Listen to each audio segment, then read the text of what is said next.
కనికర సంపన్నునికి కనికరం వస్తే ఇక మన బతుకు ధన్యమే. అయితే ఆయన కనికరించినట్లు ఇక్కడ మనం ఓర్పు పట్టాల్సి ఉంది. ఇప్పుడు ఎవరెవరు ఏ కండిషన్లో ఉన్నారో ఇక్కడ నాకైతే తెలియదు.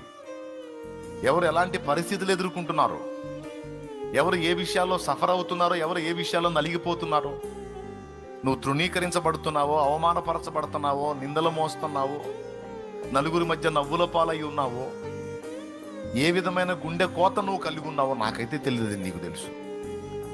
పర్సనల్గా నువ్వు ఎంత ఏడ్చుకుంటున్నావో నీ దీనస్థితిని బట్టి, రహస్యమందు నువ్వు ఎన్ని కన్నీళ్లు గారుస్తున్నావో, ఎంత ఆక్రోశిస్తున్నావో, అలమటిస్తున్నావో ఆయనకు తెలుసు.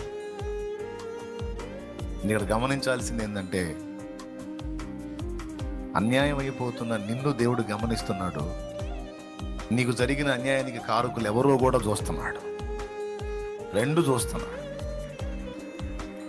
రెండు చూసిన దేవుడు నిన్ను అన్యాయం చేసిన వాళ్ళ బెండు తీసి తీరతాడు. అందులో డౌటే లేదా. దేవునికి మహిమ.